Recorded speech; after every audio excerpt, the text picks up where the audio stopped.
Arguably the most prolific serial killer the United States has ever seen, outranking even Bundy. Bienvenue sur Watch Mojo. Aujourd'hui, nous nous penchons sur les tueurs en série qui partagent une connexion surprenante. Qu'ils se soient associés, copiés ou même ciblés les uns des autres, leurs liens étranges méritent d'être soulignés. He watches a documentary on the San Francisco Zodiac Killer. Dennis Rader et Dana Sue Gray. Le tueur BTK était une légende pour avoir échappé aux autorités lors de ses activités au Kansas entre les années 70 et 90. Finalement, en 2005, Dennis Rader a été condamné à la prison à vie pour 10 meurtres. There's no way that I can ever repay him. Parmi les nombreuses personnes qui lui ont écrit par la suite, une certaine Dana Sue Gray.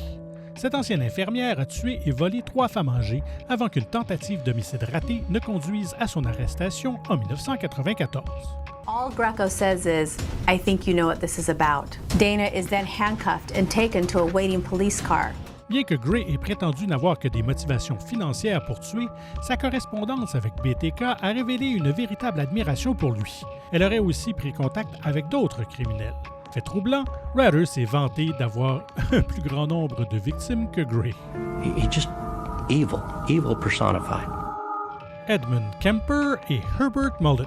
I'm an American, and I went off the deep end. Depuis 1973, Edmund Kemper est l'un des détenus les plus tristement célèbres du California Medical Facility, le CMF. De nombreux autres tueurs en série y ont séjourné avec lui, mais Kemper a une histoire unique avec Herbert Mullen. L'enquête de police sur chacun des deux hommes a été compromise par le fait qu'ils étaient actifs dans la même région et à la même époque. Ils ont finalement été capturés à 2 mois d'intervalle, puis sont devenus voisins au CMF. Kemper a affirmé qu'il connaissait et avait rencontré Mullen depuis des années. Ils avaient eu plus d'échanges en prison, mais surtout de l'hostilité. Kemper a néanmoins reconnu avoir trouvé une âme sœur chez son concurrent. Mullen est mort en 2022. Herbert Mullen died of natural causes. Pedro Rodriguez Filho et Francisco de Assis Pereira. L'un des meurtriers les plus célèbres du Brésil est surtout connu pour son lien avec un tueur en série fictif. Pedro Rodriguez Filho s'en prenait principalement à des criminels et a été l'inspiration derrière le personnage principal de la série Dexter. Après sa sortie de prison en 2007, Filho a publiquement exprimé des remords pour les nombreuses vies qu'il avait prises ou qu'il voulait prendre. Dans une interview, il a affirmé que Francisco de Assis Pereira faisait partie de ses cibles. Ce tueur a choqué le Brésil lorsqu'il a avoué 11 agressions sexuelles et meurtres en 1998. Il incarnait ce contre quoi Filho s'élevait, mais ce dernier a maintenu qu'il était insensé de répondre à une telle violence par de la violence. En 2023, Filho a été assassiné par de multiples assaillants non identifiés. Rodney Alcala et Richard Cottingham. Rodney Alcala will go down in history as one of the world's most evil killers. Rodney Alcala et Richard Cottingham étaient 2 des plus grands tueurs en série de New York dans les années 70. S'il n'est pas surprenant qu'ils se soient croisés, ils le faisaient tous les jours.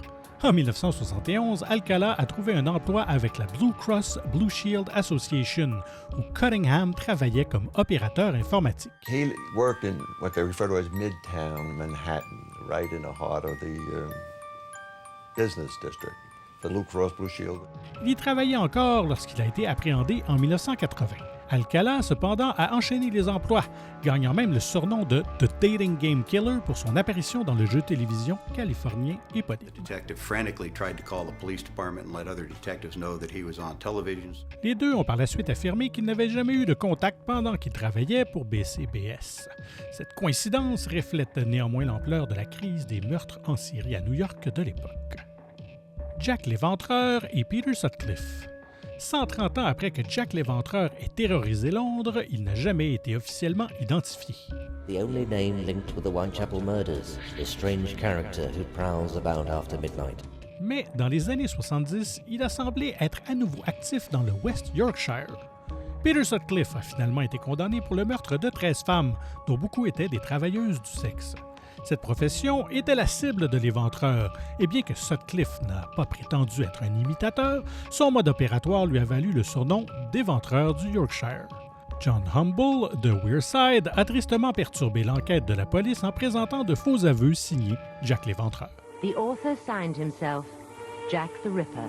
Quel que soit l'objectif de Sutcliffe, son héritage est lié à l'un des criminels les plus légendaires d'Angleterre. L'éventreur du Yorkshire a en effet fait plus de victimes que son homonyme. Sutcliffe knew he was caught, and it was then he said, "I know what you're leading up to. It's me, I'm the Ripper." Kenneth Bianchi et Richard Ramirez.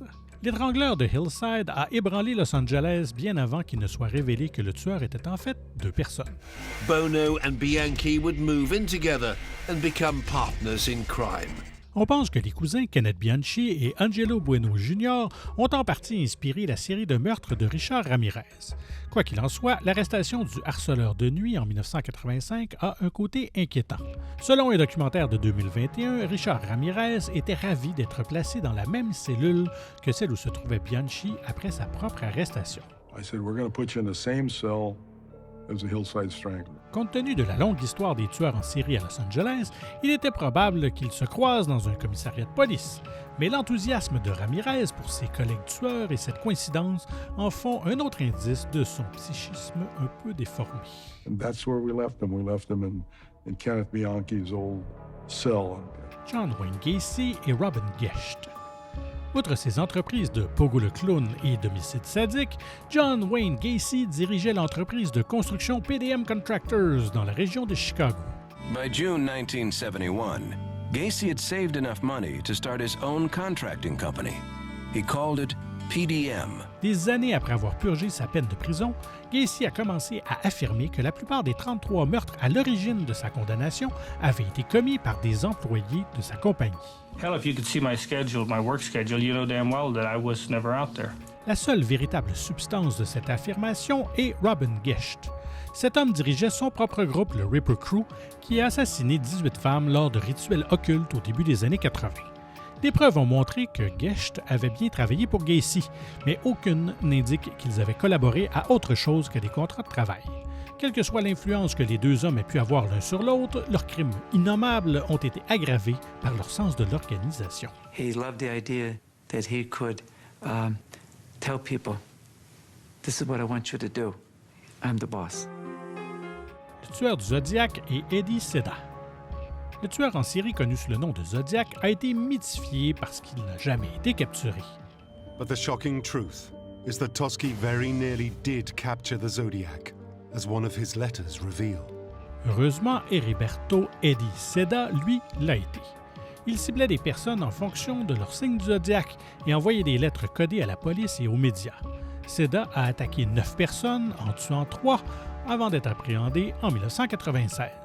Son âge rendait la fausse théorie selon laquelle le tueur du Zodiac de New York était le même que celui qui a terrorisé San Francisco à la fin des années 60. Seda n'était qu'un admirateur, un imitateur qui a néanmoins atteint son propre statut de tueur en série. Somewhere in that developing psyche, he thinks perhaps I could become the Zodiac Killer. Il purge actuellement une peine de 232 ans de prison, alors que le premier tueur du Zodiac n'a toujours pas été identifié. The FBI released a statement saying the Zodiac Killer case remains an ongoing investigation for the FBI San Francisco division. Otis Toole et Jeffrey Dahmer. Otis Toole a prétendu avoir commis des centaines d'autres meurtres que les 6 pour lesquels il a été condamné. Il a avoué avoir tué le fils de l'animateur de l'émission America's Most Wanted, John Walsh, mais n'a pas été formellement inculpé pour ce meurtre. En 2007, il a été révélé que la police enquêtait sur un autre tueur en série présumé basé en Floride. Jeffrey Dahmer se trouvait dans le même centre commercial le jour où Adam Walsh a été enlevé. It was the middle of the day, yet no one really saw much of anything. Certains avancent même la théorie selon laquelle Toole et lui auraient collaboré au crime. Selon les archives officielles, Henry Lee Lucas était le seul partenaire de Toole. Toutefois, compte tenu des nombreuses similitudes entre les méthodes de Toole et de Dahmer, la théorie tient la route. Without a confession and physical evidence linking him to the crime, Toole was never charged with Adam's murder. C'est maintenant le temps de la vidéo où je dois vous demander, toujours bien humblement, de vous abonner à What Would You français si ce n'est pas déjà fait et de cliquer sur la cloche afin d'être tenu informé de la sortie de nos prochaines vidéos. Si vous avez apprécié celle-ci, un coup de pouce vers le haut nous ferait grandement plaisir. Ted Bundy et Gary Ridgway. Gary Ridgway is probably the most prolific serial killer in America, if not the world. Dans les années qui ont précédé son exécution, Ted Bundy est devenu un atout pour comprendre la nature des tueurs en série. En 1984, Bundy a proposé son aide à la police qui poursuivait le tueur de la Rivière Verte dans l'État de Washington. Les entretiens qu'il a eus en prison ont permis de mieux comprendre l'état d'esprit et les schémas comportementaux propres à sa psychopathologie. Mais Gary Ridgway n'a été appréhendé qu'en 2001, soit 12 ans après l'exécution de Bundy. It wasn't until 2001 we got a positive hit on him. L'analyse de l'ADN a fini par le faire tomber, mais nombre des prédictions de Bundy sur son caractère étaient surprenantes. Son profilage psychologique est un exemple notable de la façon dont les esprits tordus se ressemblent. Selon l'intervieweur Dave Riker, Bundy était probablement jaloux de la célébrité de Ridgway. I can't begin to understand. Quels sont les autres liens remarquables entre des criminels notoires? Faites-nous part de vos suggestions dans les commentaires. Who believed he was following in the footsteps of the notorious Zodiac Killer. Vous avez aimé cette vidéo? N'hésitez surtout pas à regarder une autre de nos nombreuses et excellentes productions. Merci et à très bientôt.